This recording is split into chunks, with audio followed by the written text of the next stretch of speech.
Merci. Oui, je pense que j'ai bien pu profiter de la situation qu'on a eue dans le classement général ce dernier jour. On est resté avec des coureuses qui luttent un peu pour le podium, mais moi j'ai pu bien en profiter.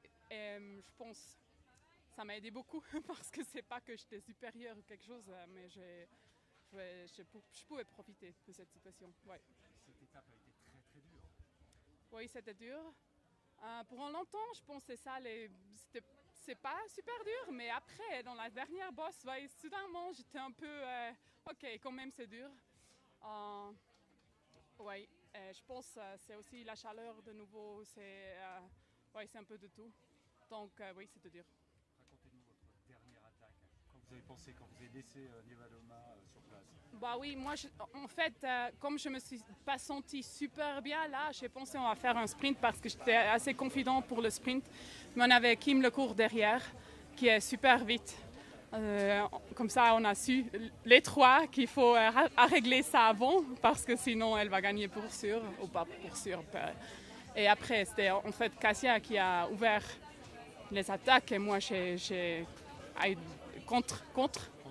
contré. Et oui, ça jouait, mais c'était dur la confiture là. Ce maillot jaune. Tati! Ah, Tati, you did so good. No. Is Tata? Is our Brazilian champ. No. C'est un travail d'équipe. Ce maillot jaune, qu'est-ce qu'il représente particulièrement cette année?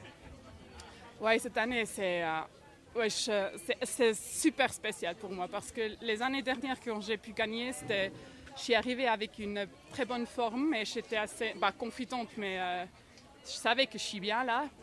Cette année, je savais que j'ai bien de problèmes et je suis pas super en forme. Et quand on voit le Giro, ça fait pas 2 semaines qu'on a terminé le Giro, les mêmes coureuses m'ont lâché, mais beaucoup. J'avais vraiment des problèmes avec une jambe et que ça va maintenant comme ça me rend un peu plus confidente et ça me dit qu'on a travaillé sur les bonnes choses entre-temps. Ouais. Il faut continuer ce travail pour le Tour de France?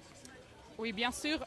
Je dirais ce travail, c'était vraiment J'avais des fractures dans le dos, il y avait des conséquences qu'on n'a pas compris avant le Giro, c'était un peu vite. Et là, je pense qu'on n'a pas terminé.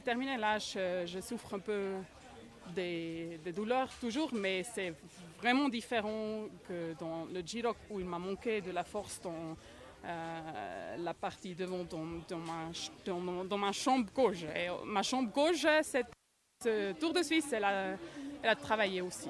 Donc là, il me faut de l'altitude, ça c'est sûr. Les autres, ils ont fait de l'altitude. Moi, j'étais occupée avec récupérer des fractures et je vais faire de l'altitude en indoor et m'entraîner plus parce qu'il me manque aussi beaucoup d'entraînement. Et après, ouais, je suis confidente que ça peut aller bien. Un petit mot encore sur les émotions. Quand vous avez passé la ligne, c'était juste la fatigue ou il y avait quand même beaucoup d'émotions? Bon non, là j'étais vraiment cramée. Hein. J'étais vraiment aux limites, mais je pense là, peu à peu, je peux comprendre qu'on a pu gagner, ouais, mais là j'étais vraiment cramée. Bonne récupération. Merci. Merci Margot. Merci.